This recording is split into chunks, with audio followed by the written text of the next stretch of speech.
이렇게 생강을 섭취하면 노년층의 모든 염증과 질병이 사라질 수 있습니다. 정말 그럴까요? 안녕하세요, 여러분. 슬기로운 시니어 라이프에서 여러분의 건강 파트너를 맡고 있는 주치의입니다. 저는 25년 동안 노년기 뇌 건강과 만성질환을 진료해온 신경과 전문의이자 여러분과 매주 이야기를 나누는 유튜브 진행자입니다. 본격적인 이야기 들어가기 전에 한 가지 부탁드리겠습니다. 여러분의 구독과 좋아요, 그리고 알림 설정은 제게는 큰 힘이 되고 무엇보다 여러분의 부모님과 친구분들, 또 같은 세대의 이웃분들이 더 건강한 정보를 제때 받아볼 수 있는 작은 다리가 됩니다. 잠깐 영상 아래 버튼 한번 눌러주시고 이야기 계속해서 들어가 보겠습니다. 저는 오랫동안 이렇게 믿고 살았습니다. 치매는 뇌에서 시작된다. 그래서 뇌만 열심히 들여다봤습니다. MRI, CT, 뇌파, 혈류 검사뇌를 수십 년 동안 직접 보고 만지고 연구해 왔죠. 그런데 어느 순간 이상한 패턴이 보이기 시작했습니다. 치매로 제 진료실에 오시는 분들 중 압도적인 다수가 뇌보다 먼저 장에서 무너지고 있다는 사실.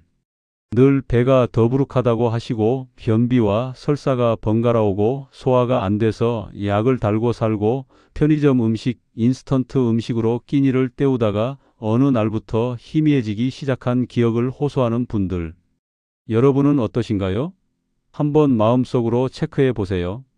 아침에 눈을 뜨면 이유 없이 피곤하시진 않나요? 충분히 잔 것 같은데 머리가 무겁고 몸이 끈적하게 달라붙는 것 같은 느낌. 새벽이나 아침에 손발 끝이 저릿저릿해지는 느낌. 계단 몇 층만 올라도 다리가 묵직해지고 숨이 차는 느낌. 방금 뭘 하려다가 문 앞에서 멈춰 서서 내가 왜 여기 나왔지? 하고 멍하니 서 있는 순간들. TV를 켜놓고 보는데 내용이 머릿속에 들어오지 않고 자막만 둥둥 떠다니는 것 같은 느낌. 이런 증상들 사실은 늙어서 그렇겠지 하고 넘기기 쉬운 것들입니다. 하지만 저는 수천 명의 환자들을 보면서 이 증상들이 공통적으로 한 곳에서 출발하고 있다는 걸 보게 됐습니다. 바로 장입니다. 우리 몸의 장 속에는 놀랍게도 100조 개가 넘는 미생물이 살고 있습니다. 이 미생물들은 대략 두 부류로 나뉩니다. 우리 몸을 지켜주는 좋은 균, 염증을 부추기고 병을 키우는 나쁜 균. 건강할 때는 이 비율이 대략 8대2 정도로 유지됩니다. 좋은 균이 8, 나쁜 균이 2 정도면 장벽은 튼튼하고 염증도 잘 억제되고 면역 체계도 균형 잡힌 상태로 유지됩니다. 그런데 여러분, 우리의 식탁, 우리의 생활 습관이 바뀌면서 이 비율이 조금씩 흔들리기 시작합니다. 가공식품, 인스턴트 음식, 달달한 디저트와 밀가루 음식, 밤늦게 먹는 라면, 손쉬운 배달 음식들. 여기에 더해서 쌓이고 쌓이는 스트레스, 움직이지 않는 생활, 진통제와 위장약, 항생제에 의존하는 습관, 나이가 들면서 느려지는 재생 능력까지 겹치면 이 비율은 어느 날 5대5가 되고 어느 날 3대7로 역전되어 버립니다. 좋은 균이 밀려나고 나쁜 균이 장벽을 공격하기 시작합니다. 장벽에는 눈에 보이지 않는 작은, 아주 작은 구멍들이 생기죠. 그 틈 사이로 독소와 염증 물질이 새어나와 혈관 속으로 흘러 들어갑니다. 그게 어디로 갈까요? 온몸으로 퍼져나갑니다. 관절로, 피부로, 혈관으로, 그리고 결국 뇌로 올라갑니다. 여기서부터 이야기가 달라집니다. 우리 뇌에는 나쁜 것들이 함부로 들어오지 못하도록 막는 튼튼한 문이 있습니다. 이를 뇌혈관 장벽이라고 부릅니다. 원래 이 문은 웬만한 독소는 거의 다 걸러냅니다.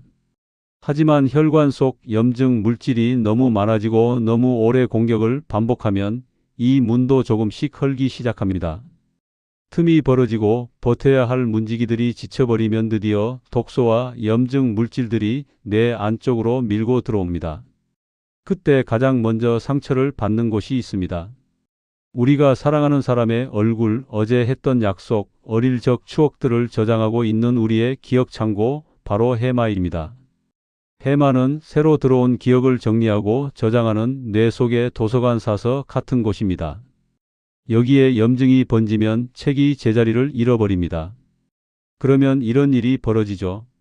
어제 손주와 나눴던 대화가 흐릿해지고 집 앞에 마트에 갔다 오는 길이 낯설어지고 매일 걸어가던 길에서 방향을 잃습니다. 많은 분들이 이렇게 말합니다. 교수님, 그냥 나이 들어서 그런 줄 알았어요. 하지만 제가 검사해 보면 그분들의 장 속에서는 이미 오랫동안 신호를 보내고 있었습니다. 도와달라. 제가 잊지 못하는 한 분이 계십니다. 오늘도 생생하게 기억나는 분인데요. 서울의 오래된 아파트 단지에 사시는 70이 넘은 한 어르신이셨습니다. 편의상 정의 어르신이라고 부르겠습니다. 정의 어르신은 무려 10년 동안 소화불량으로 고생하셨습니다. 배는 늘 더부룩했고 변비와 설사가 번갈아 찾아왔습니다. 혼자 사시다 보니 편의점 도시락, 컵라면, 냉동식품이 거의 매일 식탁에 올라왔습니다. 병원에서 받은 위장약, 진통제를 마치 밥처럼 드시고 계셨고 자녀들 걱정에, 생활비 걱정에 코로나 이후에 외로움까지 겹치면서 스트레스는 늘 가슴 깊은 곳에 내려앉아 계셨죠. 그러던 어느 날부터 다른 문제가 나타나기 시작했습니다. 며칠 전에 한 약속을 잊어버렸어요. 어제 누구를 만났는지가 생각이 안 나요. 같은 말을 반복하고 있다는 이야기를 들었어요. 검사를 해보니 치매 초기 단계가 의심되는 결과가 나왔습니다. 그분의 뇌도 분명히 변화를 겪고 있었지만 제가 가장 먼저 들여다본 곳은 뇌가 아니라 장이었습니다. 혈액 검사에서는 염증 수치가 정상의 몇 배로 올라가 있었고 장내 세균 검사를 해보니 좋은 균은 거의 보이지 않고 장에 염증을 일으키는 나쁜 균들이 가득했습니다. 정의 어르신의 삶 속에는 제가 앞에서 말씀드린 5가지 원인이 모든 칸이 체크되어 있었습니다. 가공식품 위주의 식사, 수년 동안 쌓인 만성 스트레스, 자주 쓰던 약들, 나이로 인한 재생 능력 저하, 운동이라고는 거의 하지 못한 생활. 그래서 저는 이분께 조심스럽지만 단호하게 말씀드렸습니다. 어르신, 뇌만 치료해서는 안 됩니다. 장부터 다시 세워야 합니다. 그럼 여기서 여러분이 가장 궁금해 하실 질문으로 넘어가 보겠습니다.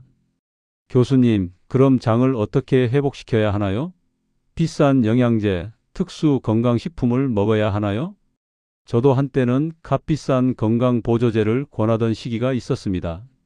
하지만 수많은 환자분들을 지켜보면서 어떤 결론에 도달했냐면 우리 몸을 살리는 데 필요한 재료는 그리고 그 중에서 제가 최근 몇 년 동안 의외로 매우 평범한 식재료들 속에 숨어 있다는 사실이었습니다. 유독 많은 환자분들과 함께 써보고 확실한 변화를 느꼈던 식재료 하나가 있습니다. 바로 생강입니다. 여러분, 생강이라고 하면 어떤 이미지가 떠오르시나요? 생선조림에 들어간 매운 생강 조각, 겨울철에 손을 녹이던 생강차 한 잔, 머리가 지끈거릴 때 어머니가 끓여주시던 생강 대추차 한 그릇. 우리의 식탁 바로 옆에 있었지만 우리는 그 힘을 제대로 모른 채 그냥 향신료 정도로만 생각해 왔습니다. 하지만 현대의학과 과학이 밝혀낸 생강의 역할은 생각보다 훨씬 더 큽니다. 생강의 핵심 성분 중 하나가 바로 진저롤, 쇼가올이라 불리는 물질들인데 이 성분들이 우리 몸에서 하는 일을 간단히 정리하면 이렇습니다. 장 속의 미세 염증을 가라앉혀주고 장벽을 보호하고 나쁜 균의 성장을 억제하고 좋은 균의 활동을 도와줍니다. 혈관을 확장해 피가 막힘없이 흐르도록 도와주고 뇌로 가는 혈류도 개선해 줍니다. 스트레스 호르몬을 줄이고 우리 몸의 산화 스트레스를 낮춰 세포가 덜 상하게 도와줍니다. 여기에 소화 기능을 돕는 역할까지 더해지죠. 한마디로 말하면 생강은 장혈관 뇌를 잇는 축 전체에 동시에 작용하는 작은 만능 조력자입니다. 물론 생강 하나로 모든 병이 기적처럼 사라진다고 말할 수는 없습니다. 그건 의사로서 책임감 없는 말입니다. 하지만 생강을 올바르게 꾸준히 섭취했을 때 장 환경이 어떻게 달라지는지, 염증 수치가 어떻게 변화하는지, 기억력과 컨디션이 어떻게 변하는지를 저는 수많은 진료실 현장에서 실제로 보았습니다. 그래서 오늘 슬기로운 시니어 라이프를 통해 여러분께 생강을 활용하는 현실적인 방법을 하나씩 알려드리려고 합니다. 먼저 양부터 정해 보겠습니다. 하루 권장량은 대략 생강 10지 정도입니다. 시장이나 마트에서 파는 생강을 기준으로 했을 때 작은 조각 한 토막 정도라고 생각하시면 됩니다. 처음부터 많이 드실 필요도 없고 또 그러셔서도 안 됩니다. 위장이 약하시거나 원래 소화가 안 되시는 분들은 처음에는 하루 3지, 그러니까 아주 얇은 조각 한두 쪽 정도로 시작하셔서 일주일간 몸 반응을 보신 뒤 5지, 7지, 10지로 천천히 늘려가시는 것이 좋습니다. 여기서 중요한 건양보다 지속성입니다.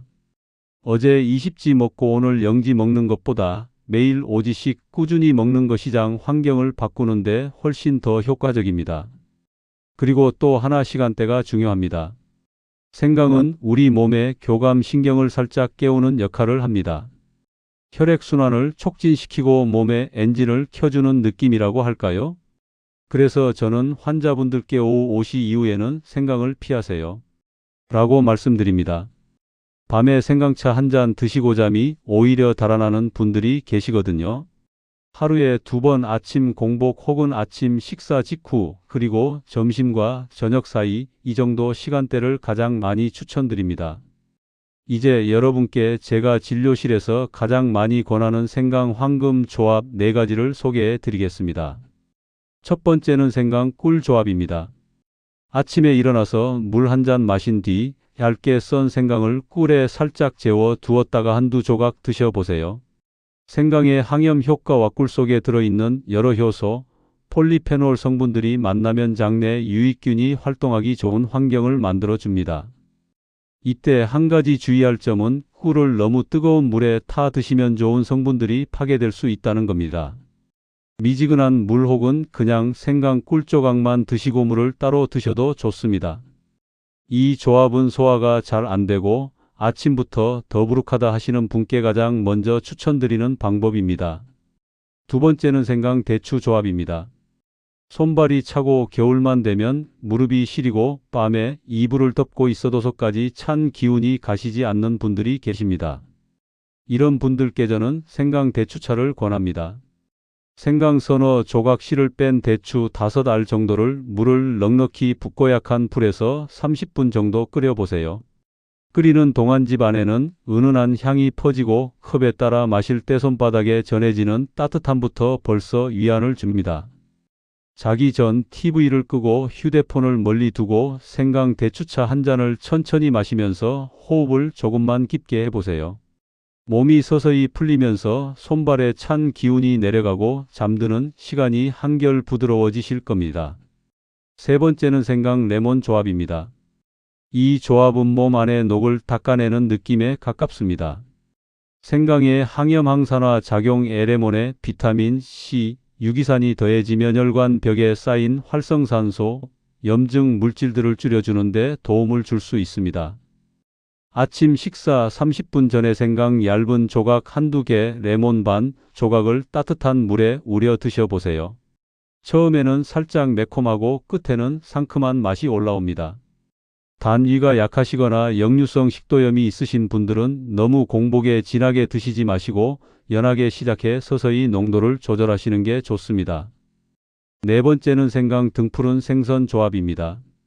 고등어, 삼치, 꽁치 같은 등푸른 생선은 뇌 건강에 필수적인 오메가3 지방산이 풍부합니다.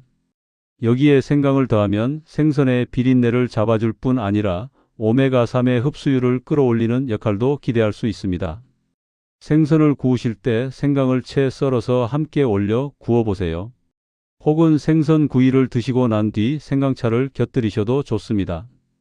요즘 들어 말이 자꾸 꼬이고 이야기를 하다 보면 단어가 잘 떠오르지 않는다 하시는 분들께 저는 이 조합을 특히 강조드립니다. 물론 기존에 드시던 혈압약, 당뇨약, 치매약을 마음대로 끊으시면 절대 안 됩니다. 생강과 음식 조합은 어디까지나 뇌와 장의 환경을 조금 더 유리한 방향으로 도와주는 보조적인 수단입니다.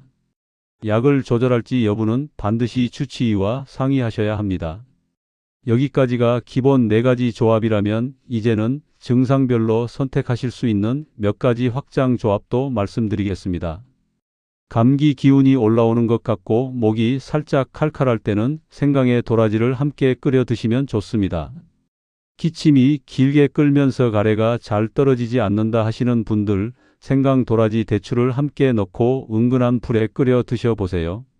부종이 잘 생기고 아침에 일어나면 손이 퉁퉁 붓고 발목이 늘 무거운 분들은 생강에 보리차나 옥수수 수염차를 곁들여 수분 대사와 이뇨 작용을 함께 도와줄 수 있습니다.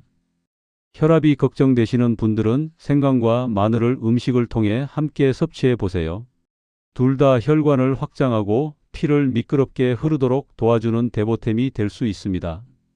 혈당 관리가 고민이신 분들은 생강과 계피 조합을 활용할 수 있습니다. 다만 이미 당뇨약을 드시고 계신 분들은 혈당이 너무 떨어지지 않는지 꼭 혈당계를 가지고 반응을 체크하시면서 진행해야 합니다.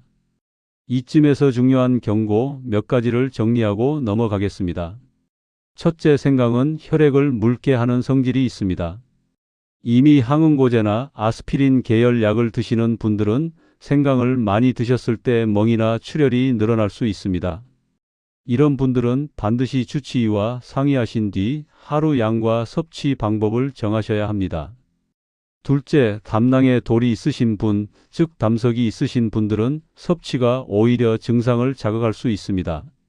셋째, 수술 예정이 있으신 분들, 임산부, 특별한 기저질환을 갖고 계신 분들은 무조건 의사와 상의 후에 시작하셔야 합니다. 넷째, 체질에 따라 생강의 적정량이 다를 수 있습니다. 열이 많은 체질, 얼굴이 자주 붉고 조금만 걸어도 땀이 많이 나고 손발이 뜨거운 분들은 하루 5지 내외로 시작해서 상태를 살펴보는 것이 좋습니다. 반대로 몸이 늘 차고 손발이 얼음장 같고 아침에 일어나도 몸에 기운이 없는 분들은 조금 더 넉넉하게 하루 1015지까지도 조절해 볼 수 있습니다. 다섯째, 생강과 궁합이 좋지 않은 조합도 있습니다. 우유와 함께 드시면 생강의 좋은 성분들이 흡수되는데 방해가 될 수 있고, 카페인이 많은 커피, 튀김 등 고지방 음식과 함께 드실 경우 생강의 장점이 제대로 발휘되기 어렵습니다. 그리고 아까 말씀드렸듯이 저녁 6시 이후, 특히 잠자기 직전에는 생강 섭취를 피하시는 것을 권해드립니다. 다시 이야기에 처음으로 돌아가 보겠습니다. 장 속에서 시작된 조용한 염증, 혈관을 타고 올라가는 염증 물질들, 뇌혈관 장벽을 흔들고 우리 기억의 창고를 서서히 갉아먹는 그 과정. 이 긴 사슬의 맨 앞에서 우리는 무엇을 바꿀 수 있을까요? 모든 걸 한 번에 바꾸려 하면 지치게 되어 있습니다. 그래서 저는 환자분들께 늘 이렇게 말씀드립니다. 오늘 할 수 있는 변화 한 가지, 그 한 가지만 제대로 해봅시다. 오늘 영상의 제목처럼 생강 하나로 인생이 단번에 뒤집히진 않습니다.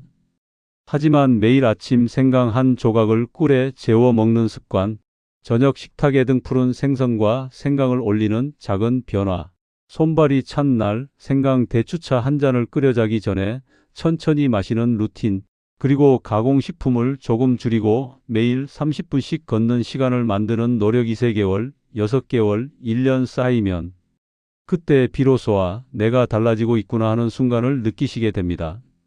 실제로 앞에서 말씀드렸던 정의 어르신은 장 치료와 더불어 생강 섭취를 함께 시작한 뒤 3달이 지났을 때 이렇게 말씀하셨습니다.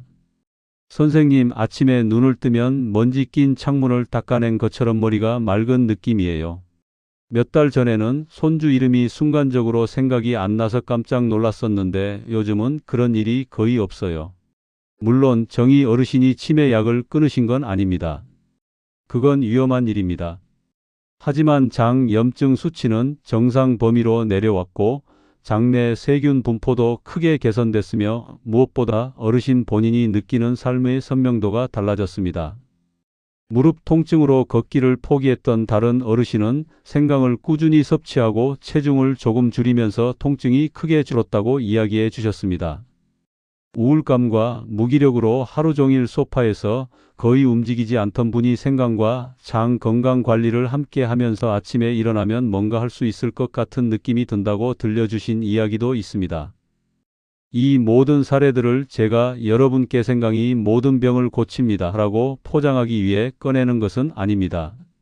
다만 우리가 매일 마주하는 작은 식재료 하나에도 이렇게 큰 가능성이 숨어 있다는 것, 그리고 그 가능성을 지금 이 나이에도 충분히 활용할 수 있다는 것을 전해드리고 싶었습니다. 여러분, 오늘 슬기로운 시니어 라이프에서 우리가 함께 나눈 이야기를 짧게 정리해 보겠습니다. 1. 치매를 비롯한 많은 노년 질환이 뇌에서만 시작되는 것이 아니라 장에서 출발하는 경우가 많다. 2. 가공식품, 스트레스, 약물, 노화, 운동 부족 등이 장내 균형을 무너뜨리고 장벽에 미세한 구멍을 만들며 염증 물질을 온몸으로 퍼뜨린다. 3.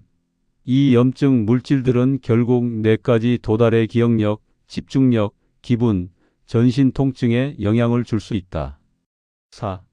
생강은 이런 염증의 악순환 고리를 끊는 대도움을 줄 수 있는 작지만 강력한 식재료다. 5. 하루 10지 내외 아침과 오후로 나누고 저녁 늦게는 피하면서 체질과 약 복용 여부에 따라 조절해 섭취하는 것이 중요하다. 6. 생강 꿀, 생강 대추, 생강 레몬, 생강 등푸른 생선 등 상황에 맞는 황금 조합을 꾸준히 활용하면 장, 혈관, 뇌, 축 전체를 서서히 건강한 방향으로 이끌 수 있다. 마지막으로 한 가지를 꼭 기억해 주셨으면 합니다. 오늘 드린 말씀은 여러분의 기존 약을 대신하자는 이야기가 아닙니다. 병원을 그만 가시라는 이야기는 더더욱 아닙니다. 다만 여러분이 집에서 스스로 할 수 있는 노력 중 하나로서 생강이라는 식재료를 조금 더 믿고 조금 더 의식적으로 사용해 보시라는 제안입니다. 이제 여러분께 부탁을 드리고 오늘 이야기를 마무리하려 합니다. 혹시 오늘 영상이 조금이라도 도움이 되셨다면 여러분의 부모님께, 형제 자매와 친구분들께, 우리 세대 그리고 다음 세대에게도 이 영상을 한번 공유해 주셨으면 합니다. 그냥 나이 들어서 그렇겠지 하고 넘겨왔던 증상들이 사실은 장에서 보내는 경고일 수 있다는 사실을 한 사람이라도 더 알게 된다면 그분들의 노년은 지금보다 조금 더 선명하고 덜 아프고 덜 외로운 시간이 될 수 있습니다. 구독과 좋아요, 알림 설정도 꼭 부탁드립니다. 슬기로운 시니어 라이프는 여러분께 겁을 주는 채널이 아니라 여러분과 함께 방법을 찾아가는 채널이 되고 싶습니다. 생강 한 조각에서 시작되는 변화, 여러분 몸에서, 여러분의 삶에서 직접 확인해 보시길 바랍니다. 지금까지 여러분의 시니어 건강주치의였습니다. 오늘 밤 너무 늦지 않게 몸에 부담 없는 가벼운 식사와 따뜻한 물 한 잔 곁들인 편안한 잠, 그리고 내일 아침 생강 한 조각이 올려진 조금 더 슬기로운 하루가 여러분을 기다리고 있기를 바라겠습니다. 감사합니다.